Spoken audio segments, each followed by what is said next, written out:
Exam prep channel पर मैं दिनेश कुमार हार्दिक अभिनंदन करता हूं। जैसा कि थंबनेल से आप लोगों को पता लग गया है कि कैलिफोर्निया में अभी आज के न्यूज़पेपर में आया है कि कैलिफोर्निया में जंगलों में आग लग रही है। हेलीकॉप्टर लगा दिए वहां पर, दमकल लगा दिए, लेकिन आग वहां पर कंट्रोल नहीं हो रही है। तो बच्चों, हमारा ये जानने का बेहद ही महत्वपूर्ण टॉपिक हो गया है आज कि आज उत्तराखंड में देखेंगे, रशिया में देखेंगे, तो ये कहीं ना कहीं जो जंगलों में आग लग रही है, इसके पीछे क्या कारण है। चाहे आप यूपीएससी की तैयारी करें, चाहे आप स्टेट पीएससी की तैयारी कर रहे हो, या आप किसी भी एग्जाम की तैयारी कर रहे हैं, जंगल हमारे लिए बेहद ही महत्वपूर्ण है। और जंगलों में आग लग रही है और ये घटनाएं बढ़ रही है, ये कहीं ना कहीं हमारे लिए विषय चिंता का विषय है। आपने लास्ट ईयर ऑस्ट्रेलिया में देखा होगा, वहां पर भयंकर जंगलों में आग लगी। और ऑस्ट्रेलिया के कौन से पार्ट में दिखा आपने, वो भी उसके आप पश्चिमी जो पार्ट है वहां पर हमें आग देखी। तो क्या कारण है, जंगलों में आग क्यों लग रही है, जो घटनाएं जो बढ़ रही है वो आजकल क्यों बढ़ रही है? सीधा सा इसका आंसर देते हैं कि जलवायु परिवर्तन है। लेकिन ये समझना हमारे लिए बहुत ही महत्वपूर्ण है कि जलवायु परिवर्तन किस प्रकार से, क्या अचानक जलवायु परिवर्तन इतना हो गया कि आग बढ़ गई, या इसके और भी अन्य कारण है। इन सभी रहस्यों का पटाक्षेप आज की इस वीडियो में होने वाला है। आप जरूर बने रहें, और इसमें हम बहुत सारे ऐसे फैक्ट निकालेंगे और एक कंसेप्ट से भी इसको समझने की कोशिश करेंगे कि ये आग क्यों लग रही। देखिए, आज जो हमें सबसे पहले जो भी स्थान चर्चा में रहता है, उस स्थान का मानचित्र पर इसका पॉइंट, जो मानचित्र पर स्थान का है, वो हमें पता होना चाहिए। देखिए, कैलिफोर्निया है वो हमें, ये हमारा उत्तरी अमेरिका है, और उत्तरी अमेरिका का पश्चिम भाग, ठीक है, और यहाँ पर हमारा कैलिफोर्निया है, ठीक है। अब हमारा बोल रहे हैं, इसलिए बोल रहे हैं कि हमारे हम भारतीय हैं, और भारतीय पूरे विश्व को अपना कुटुंब मानते हैं, इसलिए बोल रहे हैं हमारा है।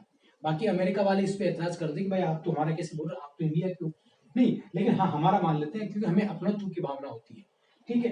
तो ये जो कैलिफोर्निया वो 30 डिग्री उत्तरी अक्षांश के ऊपर आसपास स्थित है, ठीक है। और इसी ये जो अक्षांश देशांतर है, सॉरी अक्षांश, कई बार गलती हो जाती है, ये अक्षांश है, ये अक्षांश हमारे भारत से भी जाता है। तो भारत में अभी तो बारिश हो रही है, वहां पर अभी गर्मियां हैं और वर्षा नहीं हो रही है, वायुमंडल में नमी की मात्रा कम हो गई, तापमान ज्यादा है, ये एक कारण है वहां पर आग लगने का। तो क्या कारण है कैलिफोर्निया में बारिश नहीं हो रही? भाई, भारत भी तो उसी अक्षांश पे स्थित है, तो भारत में तो बारिश हो रही है, तो कैलिफोर्निया में बारिश क्यों नहीं हो रही हुई, क्या कारण है, ये भी जानेंगे, ठीक है।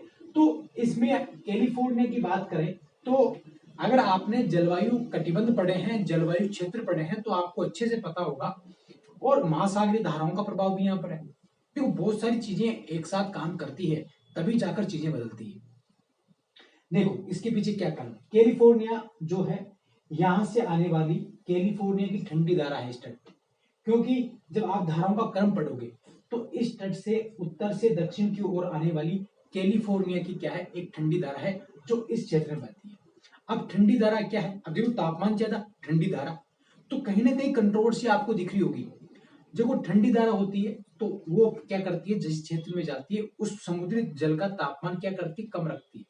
जब आप ये देखें कि समुद्र का जल का तापमान कम है, तो वहां का पानी वाष्प बन ही नहीं सकता, और जब वाष्प वहां पानी बनेगा नहीं, तो वायुमंडल में नमी नहीं आ सकती। तो वायुमंडल में एक कारण तो वहां नमी क्यों नहीं है, वहां पर कैलिफोर्निया की ठंडी जलधारा बहती है, तापमान वहां पर ज्यादा है, लेकिन पानी वाष्प किसका बना है, क्योंकि इस वाले जो पार्ट है, रेगिस्तानी पार्ट है, यहाँ पर पानी नहीं है यहाँ पर, ठीक है। एरिजोना का मरुस्थल आपने नाम सुना होगा, तो यहाँ पर इस वाले पार्ट में बना, फिर अब बारिश नहीं हो रही, जब पानी जलवाष्प नहीं बनेगा तो बारिश नहीं होगी। बारिश इसमें क्यों नहीं होती है, इसका एक कारण ये भी है कि ये बेल्ट है, और इसमें भूमध्य सागरीय जलवायु पाई जाती है। कौन सी जलवायु पाई जाती है, भूमध्य सागरीय जलवायु पाई जाती है। ये आपको मैं एक्सरसाइज का काम देता हूँ कि विश्व के कौन कौन से क्षेत्र है जहां पर भूमध्य सागरीय जलवायु पाई जाती है। इसका एक एग्जाम्पल मैं आपको दक्षिण गोलार्ध में बता दूं कि ऑस्ट्रेलिया का जो दक्षिण पूर्वी हिस्सा है, इसमें भी भूमध्य सागरीय जलवायु पाई जाती है, ठीक है। अब आप इसको सुनना, और भूमध्य सागरीय जलवायु वाले क्षेत्रों में क्या होता है कि वहां का ग्रीष्म काल शुष्क होता है, जो बारिश होती है वो शीतकाल में होती है, ठीक है। तो ये आप इसका ध्यान रखना, तो बारिश कम है, फिर यहाँ के जंगल सूख रहे हैं, तो जंगल जब सूखेंगे, वायुमंडल में नमी नहीं है, शुष्कता हो गई, तो ये पेड़ों में जब भी घर्षण होगा तो उस घर्षण कहीं ना कहीं चिंगारी का रूप ले लेती है और ये जंगलों को क्या, सूखे जंगलों में जल्दी से आग फैलती है। अगर यही जंगल गीले हो, लकड़ियां बहुत ज्यादा गीली हो तो इतना नहीं होता, लेकिन कहीं क्या है कि इनमें पेड़ और इन पेड़ों की पत्तियां जो गिरती है नीचे वो सारी सूखी होती है, वो जल्दी से आग पकड़ लेती है। और एक बार जंगल की आग पकड़ने के बाद इसको कंट्रोल करना बहुत मुश्किल होता है, चाहे आग आपके सीने में लगी हो चाहे जंगल में लगी हो। और जब आग लगती है ना किसी के, अगर आप पढ़ाई कर रहे हैं और आप तैयारी कर रहे हैं तो आपके आग लग गई पढ़ाई की, तो फिर आपको कोई नहीं रोकने वाला, और रोकने वाला है रोकेगा भी तो उसको बहुत मेहनत करनी पड़ेगी। इसलिए आग कहीं पे लगो, आपके सीने में आप आग लगाओ, वो अच्छी आग है, लेकिन जो जंगल में लग रही है ना वो आग अच्छी नहीं है। ठीक है, थोड़ा इसका ध्यान रखना, मजाक नहीं है, आप मजाक समझिए, सीरियस बात कर रहा हूँ। ठीक है, तो चलिए, अब इसी बेल्ट में हमारे यहाँ पर अब यूरोपीय कंट्रीज भी है। आपने 2-4 दिन पहले पढ़ा होगा कि फ्रांस है, स्पेन, जो ये बेल्ट है, इस बेल्ट में भयंकर गर्मी पड़ रही है। पश्चिमी यूरोपीय क्षेत्रों में भयंकर गर्मियां पड़ रही है, वहां बारिश नहीं हो रही है। और वहां पर आप देखोगे ऐसे वीडियो, ऐसी फोटोग्राफ्स आपको मिल जाएगी, वहां पर रोड पे पानी छिटका जा रहा है, लोग नहा रहे हैं पानी से। इतनी गर्मी क्यों?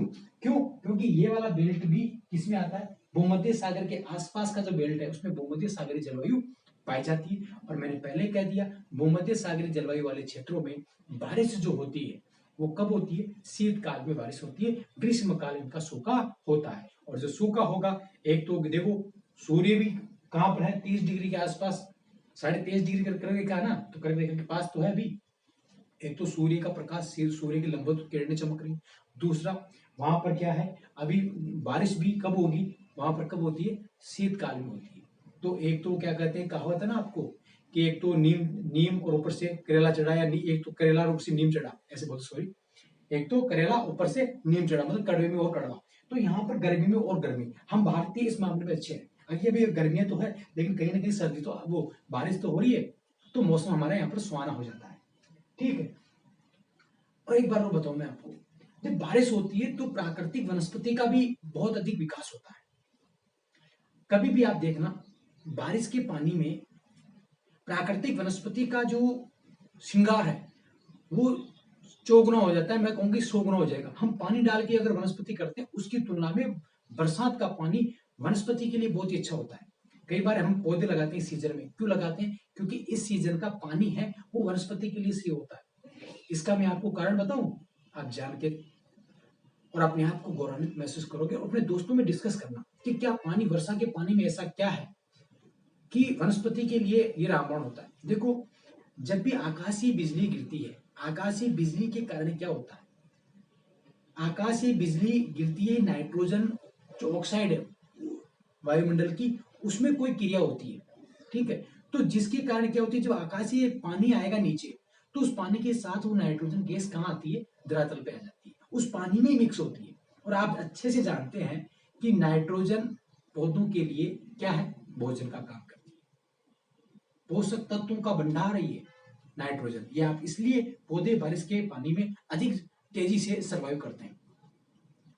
तो हम बात कर रहे थे जंगलों की।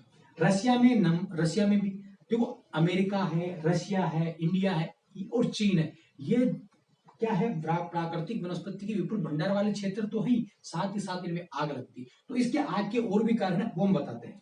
देखो, जलवायु परिवर्तन तो एक कारण है, लेकिन जलवायु परिवर्तन के कारण क्या हो रहा है, तापमान में वृद्धि हो रही है। जलवायु परिवर्तन के भी फायदे भी है, नुकसान भी है।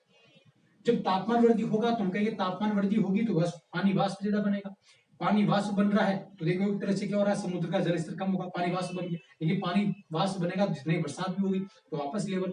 तो एक इससे, और कहीं पर बारिश ज्यादा हो रही है, आप पश्चिमी रेगिस्तान में देखिए बारिश बहुत ज्यादा हो रही है, वहां तो उनके लिए तो अच्छा हो गया, लेकिन कई बार क्या होता है कि वहाँ ड्रेनेज सिस्टम नहीं है, पश्चिमी राजस्थान में बाढ़ की स्थिति बन रही है। और मैंने अलग से इसके लिए क्लास ली कि पश्चिमी राजस्थान में बाढ़ क्यों आ रही है, जल्दी से गिना देता हूँ। 4 पॉइंट उसके वहां पर है। इंदिरा गांधी में सिंचाई पैटर्न बदल गया है, जिसके कारण वहां पर क्या है, अतिरिक्त नमी है वायुमंडल में। दूसरा है जिप्सम।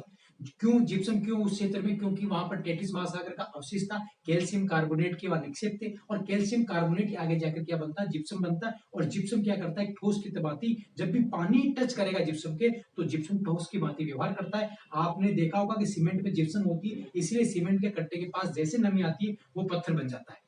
तीसरा कारण क्या है कि वहां की जो बस्तियां हैं वो अवतलाकार बेसिन में बसी होती है, क्योंकि वहां पर पानी के तालाब बने रहते थे, तालाब के आसपास पानी में।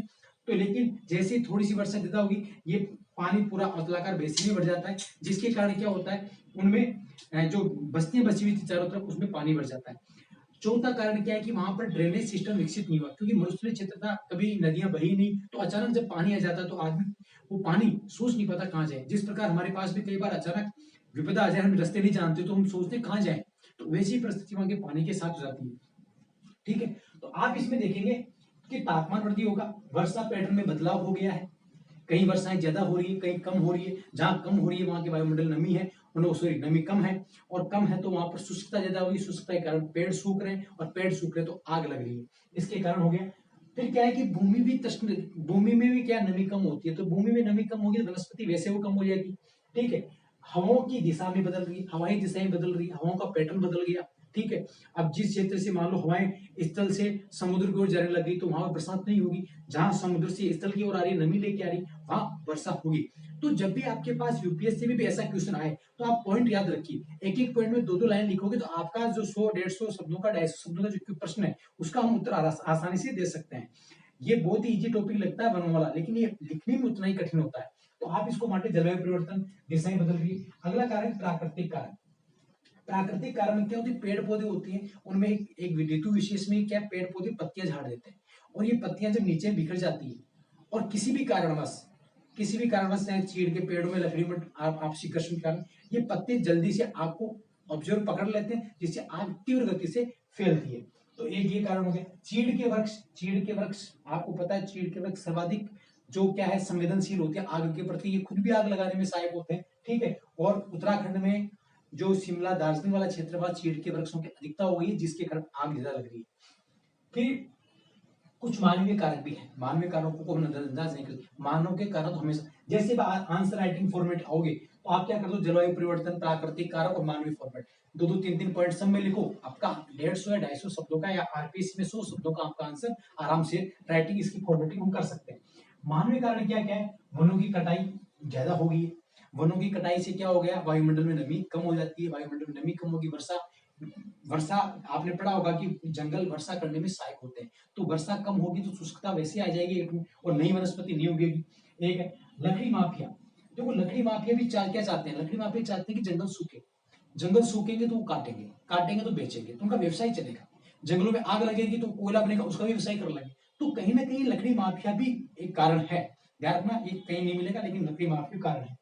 स्थानांतरित कृषि, कई आदिवासी आपने देखा होगा, या कुछ लोग ऐसे हैं जो समुदाय जो अपने क्या करते हैं, वहां पर 2-3 साल इसके खेती करेंगे, उसके बाद जंगल को जलाएंगे, और उसकी जो जो क्या होती है, जंगलों की जली हुई जो राख होती है वहां पर वो, उसके कारण क्या मिट्टी वहां की उपजाऊ हो जाती है, फिर उसमें खेती करते हैं। इसको स्थानांतरित कृषि कहते हैं। ठीक है, और इसको जलाओ और कृषि करो, ऐसा इसको नाम दे देते हैं। अलग अलग क्षेत्र में अलग अलग नाम से स्थानांतरित कृषि को जाना जाता है। जिस एरिया में झूम कृषि कहते हैं, मिल्पा कहते हैं, आपको मध्य अमेरिका में मिल्पा कहते हैं, लेदांग इंडोनेशिया साइड में कहते हैं, चेना आपके श्रीलंका में कहते हैं, ठीक है, रे वियतनाम में कहते हैं। तो इसके अलग अलग नाम है, ये भी बड़ा इंपॉर्टेंट क्वेश्चन हो जाता है। मानवीय गलतियां, कई बार मानव भूल बस जा रहा है, बीड़ी पी रहा है, आप नहीं पीते ना, कोई बात नहीं, बीड़ी पीता फेंक दिया, माचिस जलाया फेंक दिया, तो वो भी क्या आग का कारण बन जाती है, कई बार लापरवाही हो जाती है। ठीक है, कई बार देखा हो जंगलों में डेरे वाले निवासी होते हैं और रात को खाना बनाए और आपको बुझाना भूल गए और आग लग गई, बहुत सारी मानवीय गलतियां होती है, मानव है, गलती होती रहती है। अब इससे क्या नुकसान है, देखो नुकसान सीधा सा है, जैव विविधता घटेगी, जंगल भी हो रहे हैं तो जंगल, और जो वहां पर वन्य जीव है वो नष्ट हो रहे हैं, वन्य जीव भी मर रहे हैं वहां पर। आपने देखा होगा किस प्रकार से ऑस्ट्रेलिया में कंगारू भाग रहे थे, ठीक है, तो कंगारू जले, बहुत सारे जीव जल जाते हैं, तो जैव विविधता कहीं ना कहीं नुकसान होता है। जैव विविधता हमारे लिए बहुत ही महत्वपूर्ण है, हमारे चयन का दायरा बढ़ा देती है। ठीक है, एक ही तरह के जीव हो जाए तो फिर जीना मुश्किल हो जाएगा, वो भी मर जाएगा। जैसे मान लो कि जैव विविधता है, हमने शेर ही शेर कर देते हैं, हम शेरों को बचा रहे हैं, और शेरों को इतना बचा लिया कि बाकी हिरण प्रजातियां वो सब नष्ट हो गई, तो शेर क्या खाएंगे, शेर को नष्ट होना पड़ेगा। तो सारी प्रजातियां कहीं ना कहीं एक दूसरे पर अन्योन्याश्रित है। ठीक है, और ये हो गया। उसके बाद देखो जल का संकट, पानी है, देखो वनस्पति है तो वनस्पति से क्या होगा, वर्षा करने में सहायक होते हैं, जल होता है, तो जल का संकट भी कहीं ना कहीं उत्पन्न हो सकता है। खाद्यान्न संकट, आपको पता है बहुत सारी हमारे खाने पीने की वस्तुएं वो जंगलों से मिलती है, तो कहीं खाद्यान्न भी, कई हमारी तो बहुत सारी आबादी है जो जंगलों के ऊपर ही निर्भर है। तो उनकी क्या हो जाएगी, उनका आजीविका का संकट हो जाएगा, उनके लिए बेरोजगारी हो जाएगी, बेरोजगारी की समस्या आ जाएगी, उनके लिए ईंधन की कमी हो जाती है, जंगलों में ईंधन मिलता है।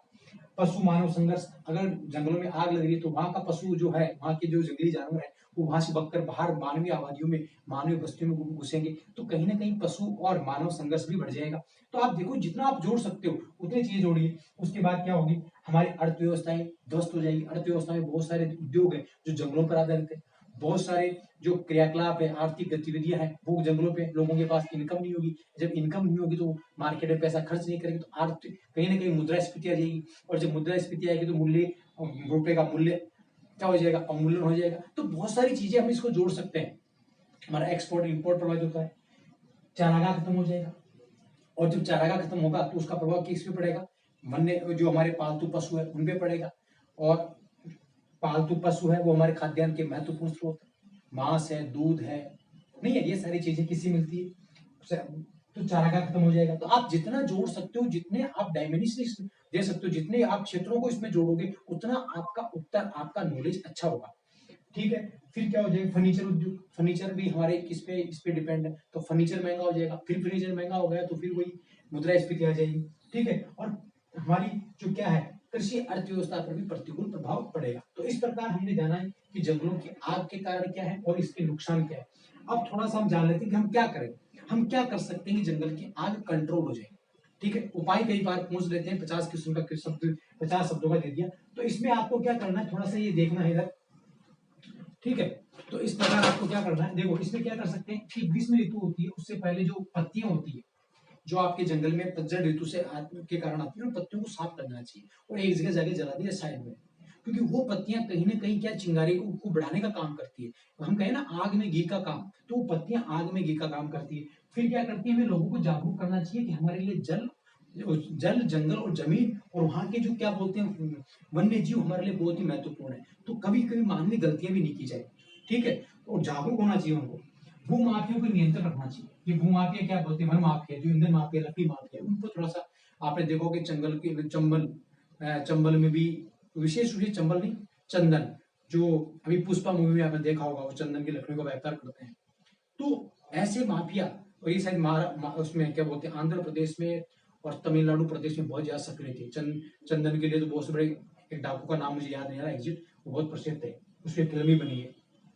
तो ठीक है, तो ये माफिया पे चीड़ के वृक्षों को नियंत्रित करना चाहिए, क्योंकि अब चीड़ ही चीड़ हो जाएगी तो एक पर्टिकुलर, हालांकि जंगलों को काटना नहीं चाहिए, लेकिन एक वनस्पति बढ़ रही तो फिर उसका क्या करोगे, वो दूसरी वनस्पतियों के लिए क्या हो जाती है, नुकसानदायक हो जाती है। वो कहते हैं ना कि एक मछली पूरे तालाब को गंदा कर देती है, तो कई बार ऐसी मछली को बाहर निकाल दो ताकि तालाब स्वच्छ रहे। ठीक है, कई बार आपने विद्यालयों में देखा होगा, कई बच्चे ऐसे आ जाते हैं शरारती तत्व, तो एक बच्चा पूरी क्लास का माहौल, पूरी स्कूल का माहौल खराब कर देता है। तो ऐसे बच्चे से क्या करें, बच्चे एडमिशन होना चाहिए स्कूल में, अच्छा है, लेकिन ऐसे बच्चे जो पूरे माहौल खराब करें तो उनका टीसी काट देना चाहिए। काटते नहीं काटते, या उसको पहले समझाओ, नहीं समझे तो अति हो जाए।